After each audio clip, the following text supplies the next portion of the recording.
Are there areas where you feel like the opposite? Like here's a really where's the weakness of the theory, or an issue that's thorny for Which you? one for which? In the research you're doing now, the experiments you're doing now, the theories that you're testing now. Okay. What would be, from your point of view, a reason to question it, or to something that you really have to overcome in the research? Is there anything? No, that what? No, I can't think of a major block in that, because we are so dedicated to this reductive TCA I'm asking cycle. the wrong person. Right. No, but I'm being devil's advocate a little bit. Like, where would somebody critique it or say, "Oh no, they're off on the wrong track"? Right. Well, yes, it has been done by.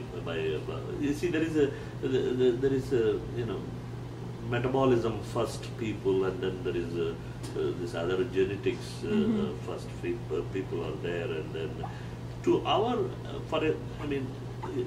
to me, I am convinced that from simplicity to complexity is the way to go.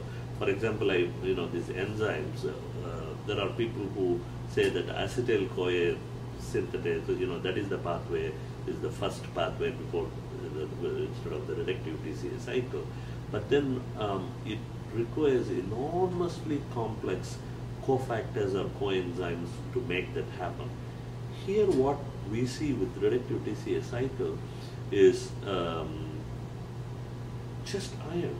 It seems to be doing the whole tricks, and we are trying to understand the process. Though as simple as that it is just carboxylic acid complexing with iron, you don't even need a mineral. For example, the very first reaction that I did here is I bought the ferric citrate, not even the reduced form of it.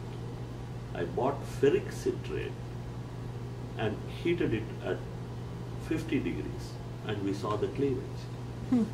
So we still wonder. See, sulfur seems to be very, it has been known for a long time that sulfur is an essential element in the beginning of these reactions, prebiotic reactions, and it has a tremendous role in that.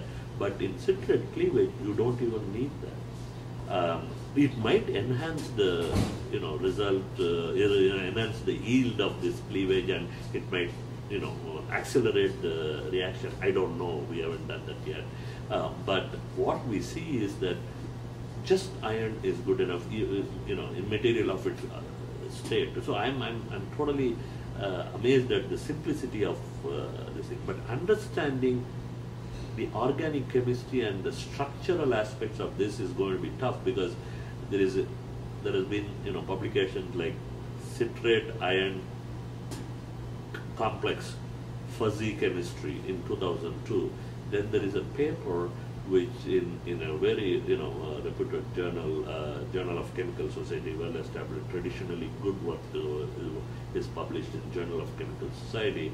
There is about 12 pages in 2010 of citrate iron complex. Still, people are trying to understand that. See, in fact, we have been using just 1:1 ratio.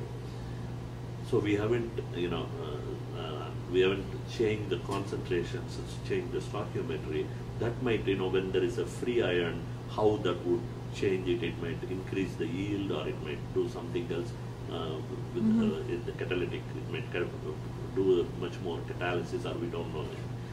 So yes, there has been, there is always some people believe in this thing. See, there is one thing we follow here is what is currently now what we see as in a biosynthetic pathway.